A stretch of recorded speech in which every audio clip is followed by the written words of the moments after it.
ॐ नमः सिद्धेभ्यः।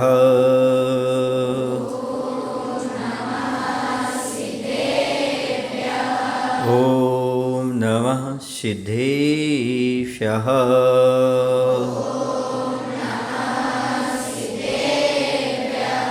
ॐ नमः सिद्धेभ्यः।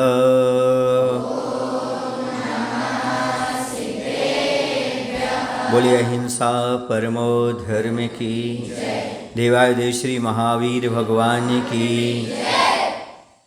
आचार्य गुरुदेव भवन श्री विद्यासागर जी महाराज की, नवाचार्य श्री समय सागर जी महाराज की।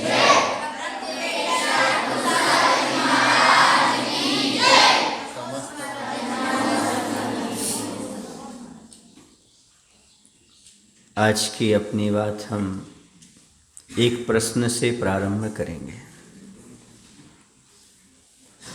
प्रश्न ये है कि उम्र और ज़िंदगी में क्या अंतर होता है।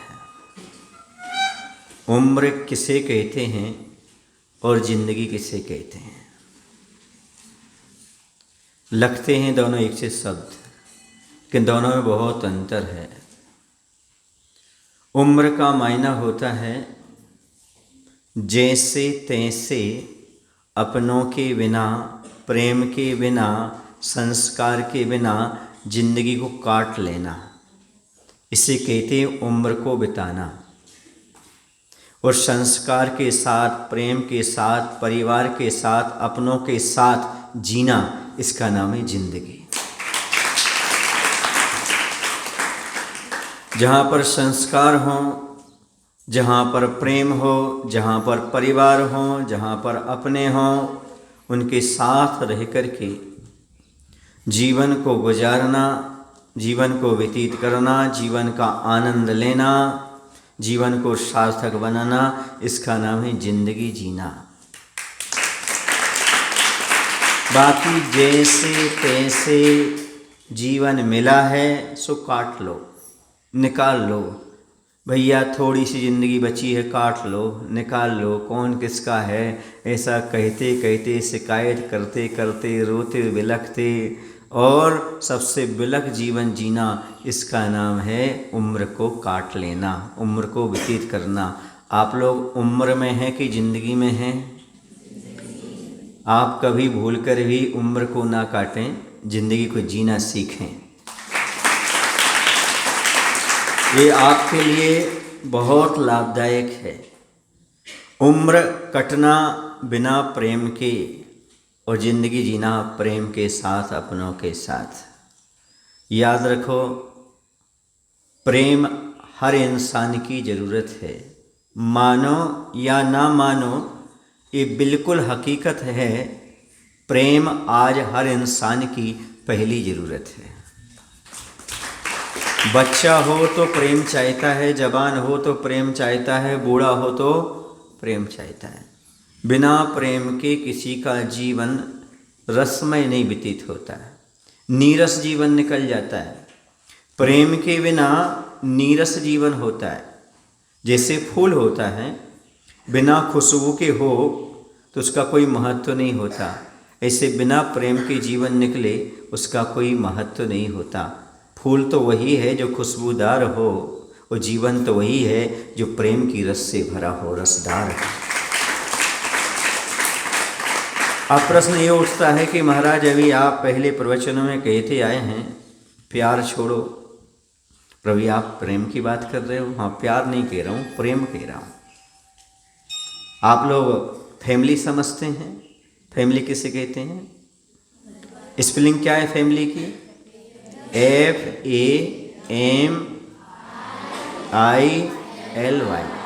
तो फैमिली किसे कहते हैं? एफ से लिख लीजिए फादर, फादर।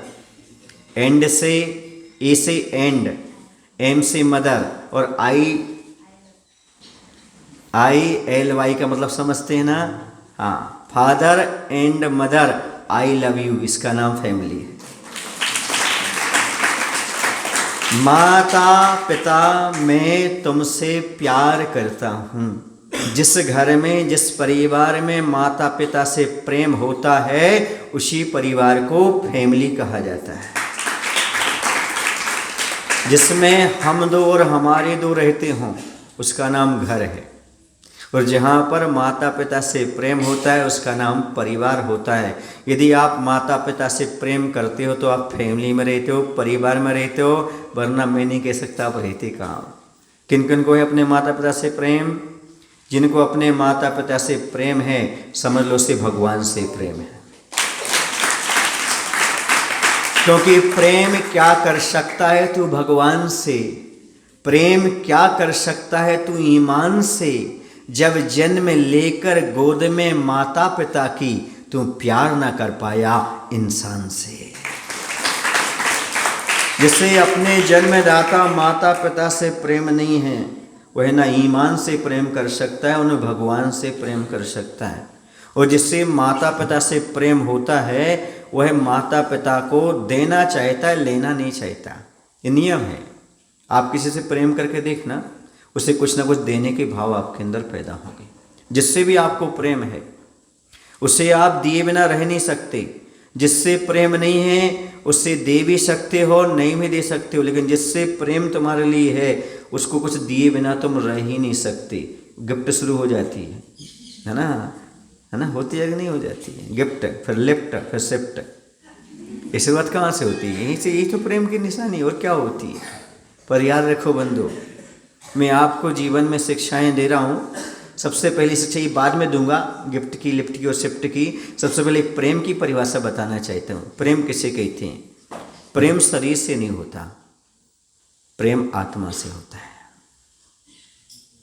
और जो शरीर से होता है वो प्रेम नहीं होता है, उसे वासना कहते हैं। शरीर के प्रति जो आकर्षण है, शरीर के प्रति मोह है, शरीर के प्रति जो प्यार है, इसका नाम वासना है और हमारी दृष्टि का और मन का विकार है। लेकिन जो उसके गुणों से, उसकी आत्मा से जो प्रेम होता है उसी का नाम सच्चा प्रेम है, उसी का नाम आत्मिक प्रेम, वात्सल्य है, मैत्री भावना है। जो आज वर्तमान में एक दूसरे को, शरीर को देख करके, उनकी क्रियाओं को देख करके, उनके रूप को देख करके आप पर जो प्रेम का भूत चढ़ रहा है, ये प्रेम नहीं है, ये वासना है। ये आपके लिए दुखदाई है, पाप का बंधन कराने वाला है, संस्कार से हटाने वाला है। प्रेम तो वो है जो आत्मीयता से होता है, आत्मा से होता है। और प्रेम वो होता है जो सबसे पहले अपने माता पिता से प्रारंभ होता है। क्योंकि सबसे पहले परिचय किससे हुआ था आपका? माता पिता से। सबसे पहले किसका चेहरा देखा था? माँ का। पिता का बाद में देखा था। पहले किसका देखा था? माँ का देखा था, है ना। सबसे पहले गाल पर हाथ किसने रखा था? माँ ने। आंखें किसने दिखाई थी? माँ ने। आंचल से किसने लगाया था? बोलो ना भाई। जो कुछ भी तुम्हें सृष्टि में सबसे पहले मिला है तो माँ के माध्यम से प्राप्त हुआ है। इसलिए आप भी अपने जीवन में जो कुछ भी गिफ्ट देना चाहो, जो भी अपने जीवन में अच्छी चीज़ प्राप्त हो, सबसे पहले किसको बताना? माँ को। किसको देना? माँ को। क्यों? क्योंकि सब कुछ देने वाली माँ है, तो हम सब कुछ तो नहीं दे सकते। जो हमारे पास है वो कुछ तो हम माँ को दे सकते हैं। सब कुछ देने की बात नहीं कर रहे हैं, मात्र एक प्रेम देने की बात कर रहे हैं, आत्मीयता देने की बात कर रहे हैं। कम से कम आप माता पिता के प्रति आत्मीयता, प्रेम रखने का प्रयास करिएगा। अब मैं एक ऐसी कहानी आपके सामने रख रहा हूँ जो आपके आंखों में आंसू तो ला ही देगी, लेकिन आपको बता दे कि हमारा माता पिता के प्रति कर्तव्य क्या होना चाहिए। ऐसे भी संसार में लोग हैं जो माता पिता को भगवान मानते हैं, जो माता पिता के लिए सब कुछ करने के लिए तैयार हो जाते हैं, जो अपने माता पिता के लिए झूठ का सहारा भी ले लेते हैं। लेकिन याद रखना, वो सच सच नहीं जिसमें किसी का अहित हो जाए, वो झूठ झूठ नहीं जिसमें किसी का भला हो जाए। ऐसा झूठ सच माना जाता है जिसके माध्यम से हमारा परिवार का भला हो, हमारा भला हो, हित हो। आदमी दुनिया भर के दाव पेच खेलता है, मायाचारी करता है, झूठ बोलता है अपने स्वार्थ के लिए, लेकिन जो झूठ बोले, मायाचारी करे परमार्थ के लिए, आचार्य कहते उसको क्षमा है, क्योंकि उसका उद्देश्य सही है। वहाँ प्रमाद नहीं है, वहाँ किसी के प्रमाद को दूर करने का भाव है। तो एक परिवार था, उसमें ज़्यादा सदस्य नहीं थे, हम दो हमारे दो थे, 4 लोग थे मात्र। बच्चे अभी इतने समझदार नहीं थे, इतने बड़े भी नहीं थे, लेकिन इतने छोटे भी नहीं थे। इतना तो समझते थे कि अपने जीवन का निर्माण कैसे करना, माता पिता की सेवा कैसे करना।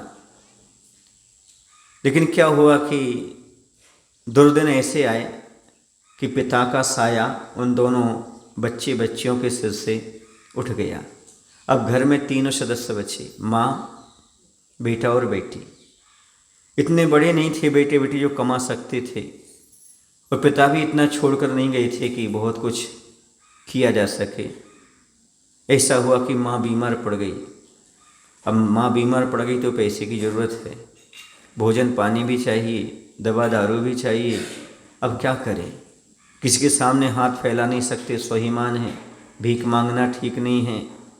और आज का व्यक्ति मदद कम करता है, ताने ज़्यादा मारता है, बुरा भला ज़्यादा कहता है। याद रखो, दुनिया के सामने कभी अपना दुख मत दिखाया करो, क्योंकि दुनिया के लोगों के पास मलहम कम होती, नमक ज़्यादा होता है। आपके घाव पर मलहम नहीं लगाएंगे, वो आपके दुख को भरेंगे नहीं, नमक और छिड़केंगे। ऐसा करो ना, ऐसा क्यों नहीं किया, ऐसा तो हुआ था। ये संसार है, साथ देने वाले बहुत कम मिलते हैं।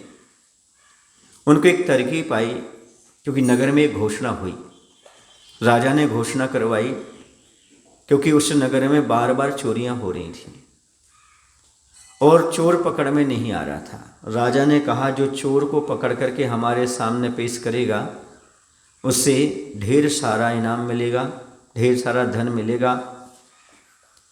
दोनों आपस में जब जानकारी हुई, उन बेटे और बेटी को दोनों ने प्लान किया, क्यों ना अपन ऐसा करें, एक चोर बन जाए, एक पकड़ करके राजा के पास ले जाए, आपको ढेर सारा धन मिलेगा, अपन माँ की सेवा करेंगे, जीवन भर सुखी रहेंगे।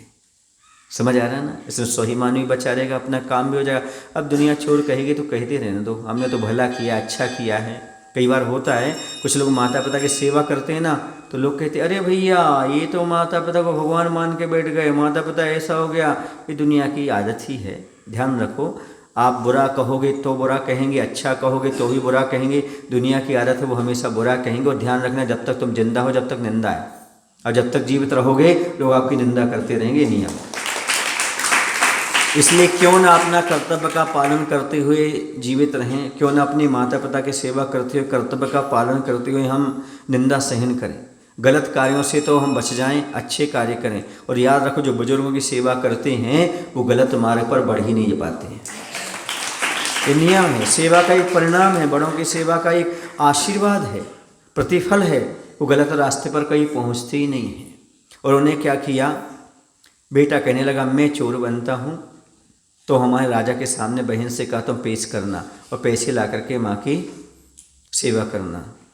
बेटी कहती, देखो भाई, हम अकेले घर में रहेंगे, माँ अकेले घर में रहेगी, दुनिया की कोई नियत का भरोसा नहीं है, कब कौन घर में आ जाए।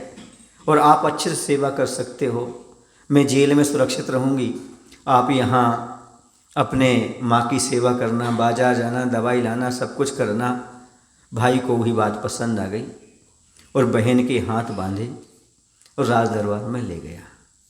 और जब ले गया और राजा से कहा, राजन मैंने ये चोर पकड़ लिया, आपने हुक्म फरमाया था कि जो चोर को पकड़ करके लाएगा उसे ढेर सारा इनाम दिया जाएगा, तो आप हमें इनाम दीजिएगा। ये चोर है, मैंने इसको पकड़ा है। राजा ने आगे पीछे कुछ सोचा नहीं, उस बच्ची को जेल में डाल दिया और उसे ढेर सारा इनाम दे करके विदा करने लगे। जैसे विदा करने लगे, आपको मालूम है वो बच्ची रोने लगी। कौन? क्यों? क्योंकि भाई जा रहा है। ये भाई भी रोने लगा, क्योंकि प्रेम तो प्रेम होता है। अब जब दोनों रोने लगे, आप सोचिए, विचार करिएगा, किसी को इनाम मिलेगा तो कोई रोएगा क्या?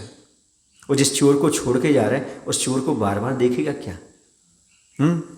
और वही प्रेम की दृष्टि से एक दूसरे, ऐसा लग रहा है इनका कोई विशेष संबंध है। राजा तत्काल भाप गए। राजा ने उस समय कुछ नहीं कहा, पीछे एक दो सैनिक को भेजा, जाओ देख कर आओ ये लड़का जाता कहाँ है। जो लड़का अपने घर पहुंचा, घर पहुंचने के बाद जाकर के माँ के पास और माँ से बात करते हुए बाजार गया, बाजार से जाकर के दवाई लाया और माँ की सेवा में लग गया। माँ ने पूछा, आज बेटी नहीं दिख रही, बेटी कहाँ है? और रोने लगा, कुछ नहीं बोला। वो जो सैनिक थे उन्होंने देखा, तत्काल लौट करके सारा माजरा समझ करके राजा से बोला, राजन ये चोर नहीं है, ये तो माँ के भक्त हैं, ये तो सच्ची ईमानदार इंसान है।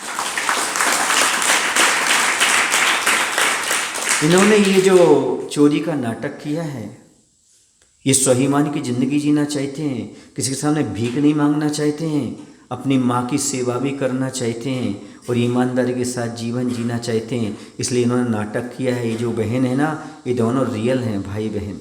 इनकी माँ है, घर में बीमार है, इनको पैसे की सख्त ज़रूरत है, इसलिए इन्होंने अपनी माँ के प्रेम के खातिर चोर बनना स्वीकार कर लिया।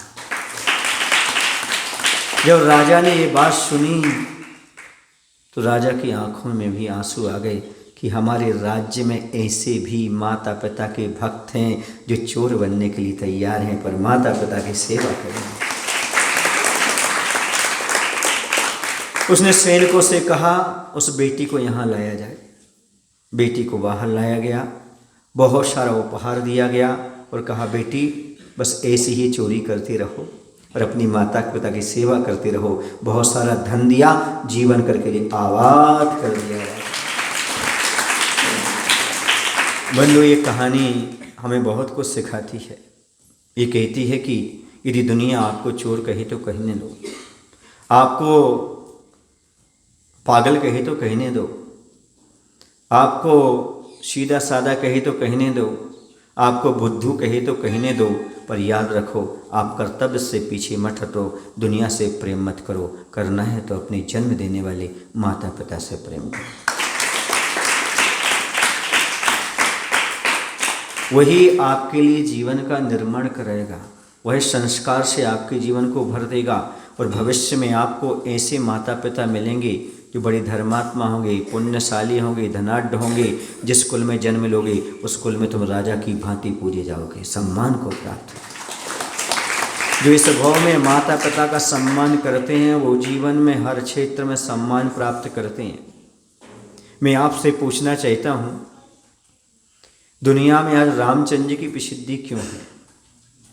रामचंद्र जी को इतना महान क्यों माना जाता है?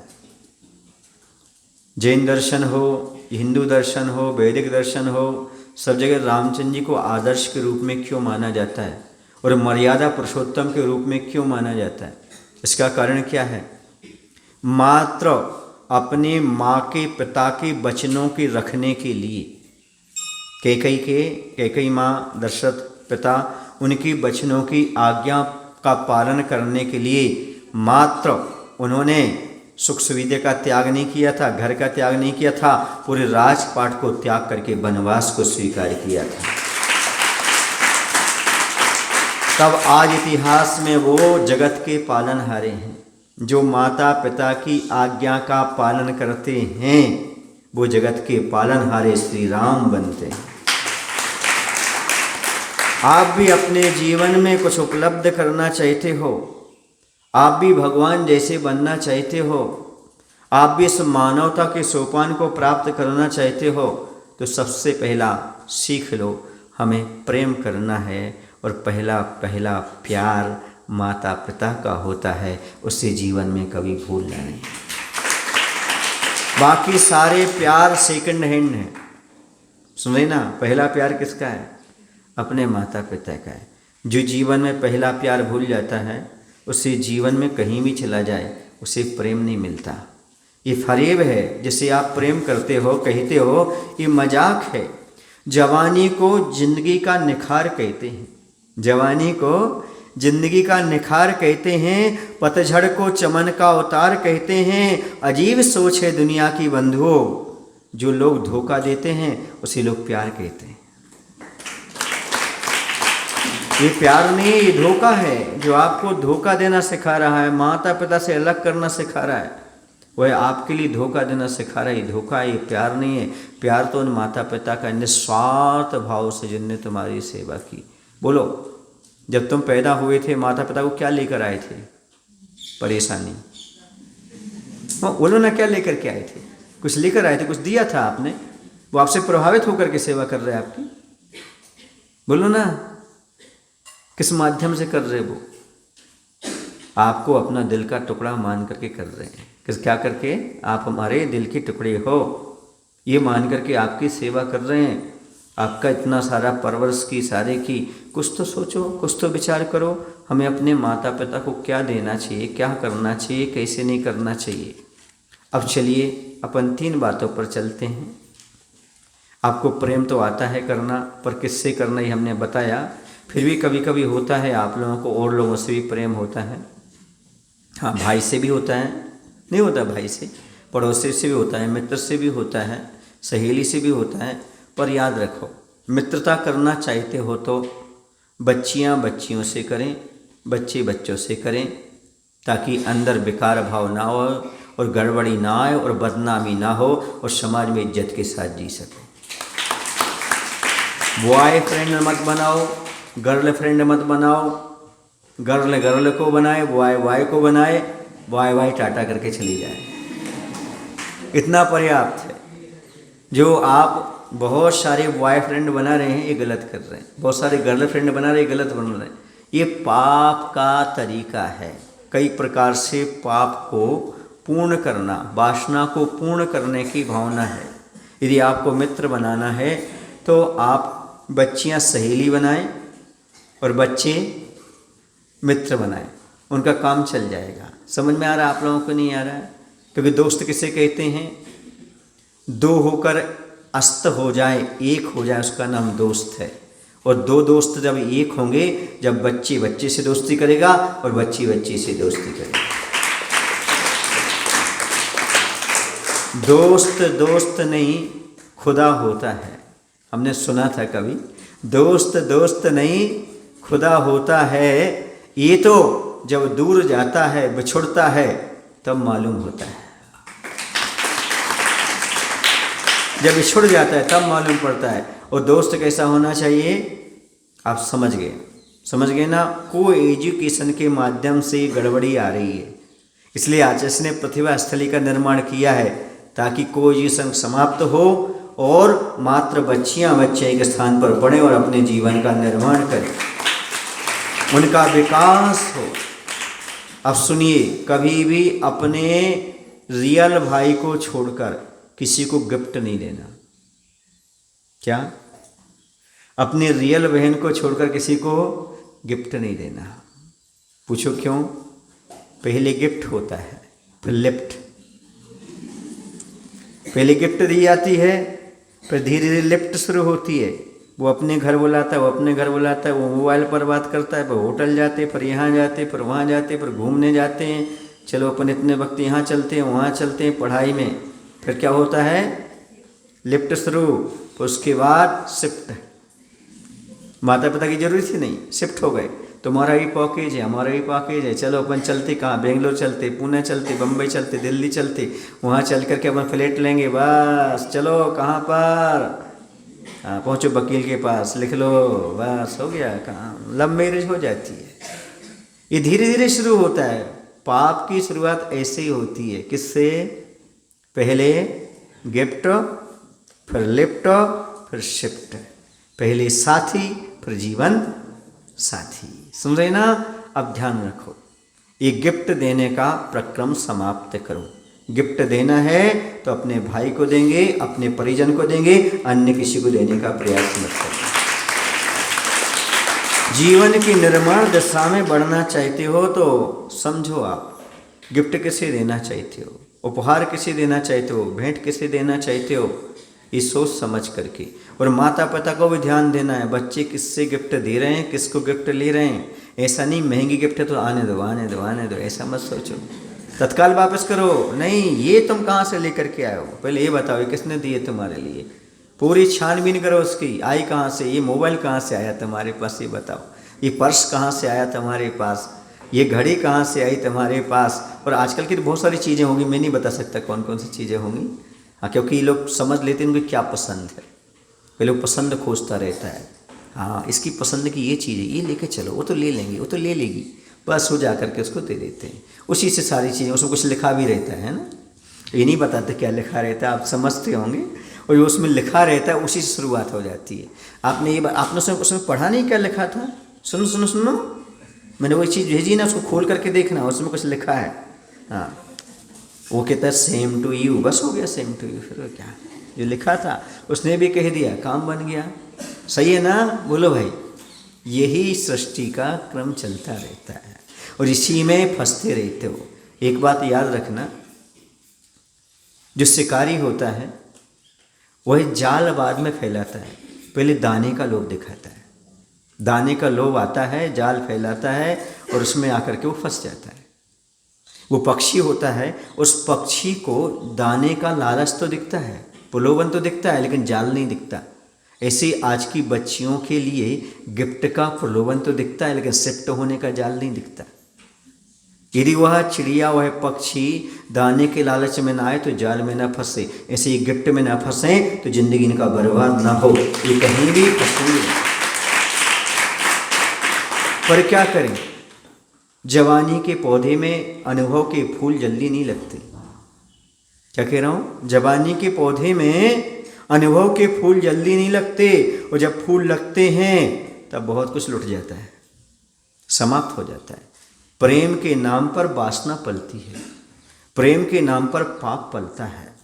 वहाँ पर सावधान होने की आवश्यकता है कि हम अपने माता पिता से फरेब कर रहे हैं, धोखा दे रहे हैं।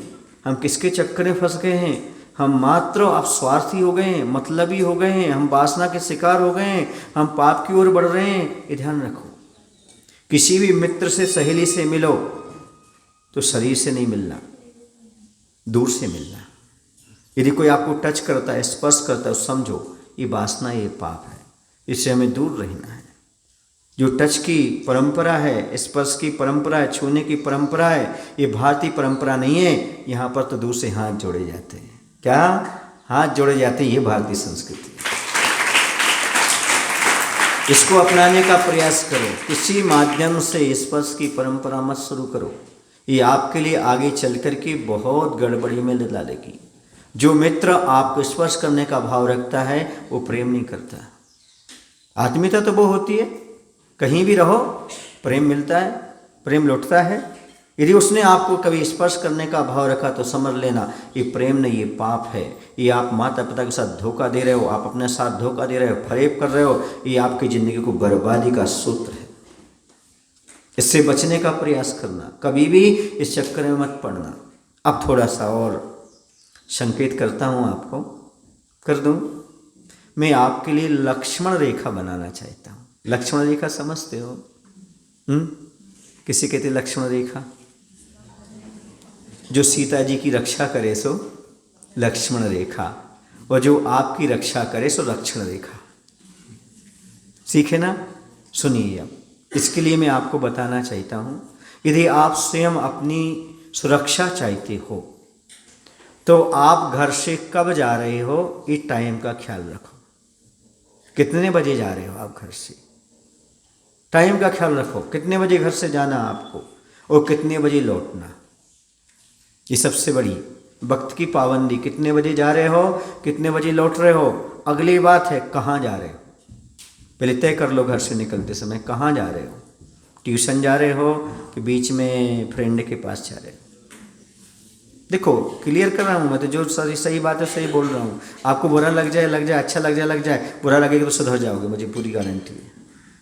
कहाँ जा रहे हो, लौटते समय कहाँ जाते हो, किसके साथ जा रहे हो, किसकी बाइक पर बैठ करके जा रहे हो। ऐसा ना हो बाइक वाला बाने बाइक बना ले, इसका ख्याल रखो। किसकी बाइक पर बैठ जा रहे हो, किसके साथ जा रहे हो, कहाँ घूम रहे हो, इसका ख्याल रखो। अपने पास मर्यादा बना के रखो। क्यों जा रहे हो, पर्पस क्या है। घूमने जा रहे हो, कॉलेज जा रहे हो, वास्तव में पढ़ाई करने जा रहे हो, मौज मस्ती करने जा रहे हो, ये भी ख्याल रखो। इसके साथ ये क्या पहन करके जा रहे हो, अपना पहनावा कैसा है, चेहरे पर चुन्नी है कि नहीं है, व्यवस्थित शरीर पर कपड़े हैं कि नहीं है, इसका ख्याल है कि नहीं। सुन रहे? पहला, कब जा रहे हो, कहाँ जा रहे हो। दूसरा, तीसरा, किसके साथ जा रहे हो। चौथा, क्यों जा रहे हो। पांचवा, क्या पहन कर जा रहे हो। छठा, क्या लेकर जा रहे हो। यदि ये कुछ बातें, मर्यादाएं आप अपने द्वारा बना लेंगे तो मैं कहता हूं कभी जीवन में आप गाफिल नहीं होंगे। समय का भी अपना एक महत्व होता है। कब जाना आपको, ध्यान रखो, रात में कभी मत जाना किसी के साथ कहीं भी। यदि माता पिता परिजन साथ में हो तो ही जाना, वरना कितना भी क्लोज वाला हो उसके साथ कहीं भी बाहर जाने का भाव मत रखना। और रात के समय तो बिल्कुल भी नहीं रखना, ये ध्यान रखना। किसी का जीवन में कोई भरोसा नहीं होता। आज दुनिया में जो चीज़ें देखने में आ रही हैं उसमें बच्चियों की कितनी गलती है ये कोई देखता नहीं। बच्चियों को भी समझने की आवश्यकता है। हम इसको ये निमित्त बनाने में हम खुद निमित्त कितने बने, ये हमने जो सिचुएशन क्रिएट की है इसमें हमारा कितना उसमें सहयोग है, ये समझने का प्रयास करना है। समझना है कि हम क्या कर रहे हैं। सुन रहे आप लोग कि नहीं? तो क्या कहा मैंने आपको, क्या करना है, ये रेखाएं बना करके चलना है। ये रेखाएं यदि आपके पास हैं तो पर्याप्त है। माता पिता से भी कहना चाहता हूँ, आपको अपनी बच्चियों पर विश्वास है और सब विश्वास के साथ ही बाहर भेजते हैं। पर दूसरी बात मैं ये कहना चाहता हूँ, विश्वासघात कौन करता है? जिस पर विश्वास होता है। बोलो ना, विश्वास नहीं है तो विश्वासघात होगा कैसे, और करेगा कौन? मैं मानता हूं कि आपकी बेटी ज्योति है, वो ज्योति जल रही है, लेकिन बाहर का कोई हवा का झोंका आएगा तो ज्योति बुझ जाएगी ना। इसलिए कुछ ना कुछ की व्यवस्था करके भेजो। बाहर ज्योति को लेकर जाते हो तो आप क्या जाली लगा कर जाते हो, वैसी बच्चों की निगरानी में भेजा करो ताकि बाहर का हवा का झोंका उसे बुझा ना सके, समाप्त ना करे। बेटी ज्योति है, ज्योति रहेगी। कब तक जलती रहेगी? जब तक उसके ऊपर जाली रहेगी। हवा तो हो पर दूर हो, हवा एकदम स्पीड से आएगी तो समाप्त कर देगी। ये समझो, क्योंकि बंधो यदि आप इस चीज़ को नहीं समझोगे कि तो आगे आप संस्कृति को नहीं बचा सकते। महाराज आप इतना सारा उपदेश क्यों दे रहे? तो माता पिता का कर्तव्य है, आपको धर्म के संस्कार देना चाहिए। आप ही वासना से बचने का और दुनिया की बातें क्यों दे रहे? इसलिए क्योंकि ये बच्चे और बच्चियां वासना की नदी में बह जाएंगे तो भगवान की उपासना करने वाले नहीं मिलेंगे। कल मंदिर में कोई नहीं दिखेगा, सब पाप की क्रिया में लिप्त हो जाएंगे। इसलिए ये वासना से बचकर उपासना करें, इसलिए उपदेश दे रहा हूं। माता पिता जो बात नहीं कह पाते वो मैं कह रहा हूं। सुन रहे आप लोग कि नहीं? माता पिता संकोच बस नहीं कर पाते, तुम्हें बुरा लग जाएगा, तुम घर छोड़ दोगे, तुम और कुछ ना कर लो, पर मुझे ऐसा कोई डर नहीं है आपसे। सुन रहे आप लोगों को? मुझे एक ही डर है कि तुम माता पिता के साथ धोखा मत देना। बस धोखा दे दोगे ये डर है, इसलिए मैं आपको समझा रहा हूँ। माता पिता को धोखा देने वाले कहीं जीवन में सुखी नहीं रहते। मैंने सारा दुनिया का रहस्य देख लिया है, सब जगह देख लिया है। मैं अभी बेंगलोर में था, हालांकि वो जैन हैं, जैन भी लड़की है, सब अच्छे हैं, पर माता पिता की भावना नहीं थी कि शादी करें। शादी करके रह रहे हैं, इतने रोते हैं वो दोनों, क्या बताएं। मैंने पूछा क्या कमी है? जब तुम लोग आए तो शांति से रहो। हम दोनों में एक दिन भी खटपट नहीं होती महाराज जी। फिर क्या है? बोले मन ही नहीं लगता, अच्छा नहीं लगता। बोले क्यों नहीं लगता? बोले माता पिता बात नहीं करते। हम माता पिता के पास जाते हैं, अच्छे से हमें उनका व्यवहार नहीं मिलता महाराज जी, इसलिए ये दुखी है। अब देखो, पहले इसके लिए, पत्नी के लिए, एक लड़की के लिए और अपने माता पिता का प्यार छोड़ा। सुने आप लोग कि नहीं? अब उसको पाने के लिए ये नीरस लगने लगा। ऐसे मैं कहना चाहता हूँ, ये 2-4 दिन की बातें होती हैं। सुन रहे ना? मोहब्बत 2-4 दिन की बात है दुनियाए फानी में। मोहब्बत समझते ना? मोहब्बत 2-4 दिन की बात है दुनियाए फानी में, पर ये किसको याद रहता है? भरी जवानी में। यदि भरी जवानी में याद हो जाए तो जीवन उसका बहुत अच्छा हो जाए। लेकिन कब मालूम पड़ता है? जब माता पिता से दूर होते हैं, उनका प्रेम नहीं मिलता, तब मालूम पड़ता है। याद रखो, इंसान की कीमत अभाव में मालूम पड़ती है और वस्तु की कीमत सद्भाव में मालूम पड़ती है। वस्तु सामने हो तो उसकी कीमत है, नहीं है तो कोई कीमत नहीं है। लेकिन इंसान की कीमत कब मालूम पड़ती है? जब वो आपके सामने ना हो। सामने होते तो कोई बात नहीं, अभी बात कर लेंगे, अभी मिल लेंगे, ऐसा हो जाएगा वैसा हो जाएगा, लेकिन जब वो चला जाता तब मालूम पड़ता है। यार उनसे पूछे जिनकी माँ नहीं है, उनसे पूछे जिनके पिता नहीं है, वो रोते हैं, महाराज मेरे माता पिता हमें छोड़कर चले गए। और आज माता पिता रो रहे हैं, बच्चे हमें छोड़कर चले गए। कितनी दुखियारी बात है, इसको समझने का प्रयास करो। मैं कह रहा हूँ, भले आज आप मेरे प्रवचन का महत्व ना समझें, आप मेरी उपस्थिति का महत्व ना समझें, लेकिन जिस दिन बिहार होगा यहाँ से, फिर आपको मालूम पड़ेगा कि महाराज कितने इम्पोर्टेंट थे, हमारे लिए कितने ज़रूरी थे। अभी आपको आदमी की कीमत समझ में नहीं आती, क्योंकि सामने है। आज नहीं, सुबह चले जाएंगे, शाम को चले जाएंगे, रात को चले जाएंगे, लेकिन जाने के बाद मालूम पड़ेगा, अरे हमने बहुत बड़ी गलती की, हमें पूरा समय देना था, पूरा लाभ लेना था। आपको लगेगा हमने गलती की है। वस्तुओं को पाने के बाद उसकी कीमत आती है, और इंसान की जाने के बाद कीमत आती है। याद रखो, अच्छे लोग पैसे से नहीं, किस्मत से मिलते हैं। अच्छे लोग, आपका भला चाहने वाले लोग पैसे से नहीं, किस्मत से मिलते हैं। याद रखो, जो किस्मत से मिले हैं, ऐसे माता पिता और गुरु की बात को अक्षर सा पालन करो। यही समझो अपने जीवन में बहुत बड़ा होता है। उन्हें मत खो, जो किस्मत से मिले उन्हें मत खो, जो पुण्य से मिले उन्हें मत खो। लड़का लड़की पसंद से मिल जाएंगे, पर माता पिता और गुरु तो पुण्य से ही मिलेंगे ना भैया। जो पसंद से मिल रहे हैं, उनके लिए पुण्य से मिलने वालों को मत ठुकराओ, क्योंकि यदि पुण्य को ठुकराओ जाओगे, पुण्य रूठ जाएगा, दुनिया तुम्हें कुछ नहीं दे सकती, वही दुश्मन बन जाएगी तुम्हारी दुनिया। जब तक पुण्य है तब तक दुनिया आपके लिए चाह रही है, और जिस दिन पुण्य रूठ जाएगा उस दिन दुनिया आपकी कीमत नहीं करेगी। आप रोगे बैठ करके। महाराज ने सही कहा था, पुण्य से मिलने वालों को मत छोड़ना, पसंद से मिलने वालों के पीछे मत भागना, मत पड़ना। आज मालूम पड़ रहा है हमारा पुण्य छीन हो गया। आज हमारे लिए वही मैंने देखा है, हकीकत बता दूं क्या देखा है, जो एक दूसरे के बिना एक पल नहीं रहते थे, अब पुण्य छीन हो गया। माता पिता को छोड़कर भाग गए, धर्म को छोड़कर भाग गए, अब एक दूसरे के लिए एक दिन भी एक साथ रहना तैयार नहीं, एक दिन भी एक साथ रहना तैयार नहीं। तलाक की नौबत।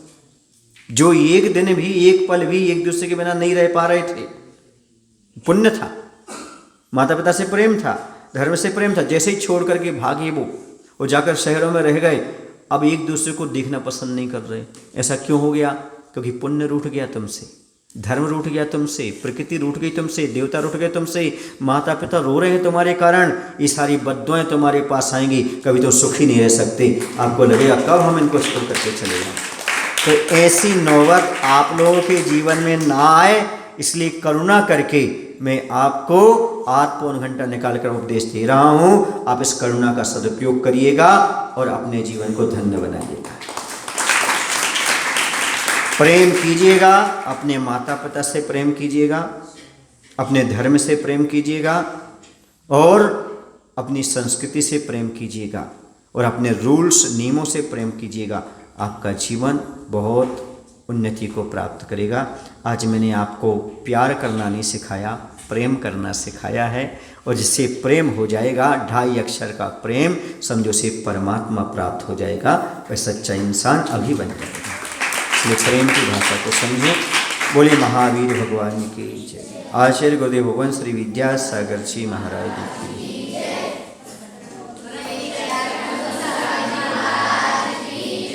हे प्रभु, हम सभी को इतनी शक्ति, इतनी बुद्धि देने की कृपा करो, ताकि हम सभी अपने माता पिता के प्रति प्रेम जगा सकें, उनकी सेवा कर सकें, और गिफ्ट, लिफ्ट, शिफ्ट के चक्कर से हमेशा दूर रहें। नमोस्तु भगवान, नमोस्तु।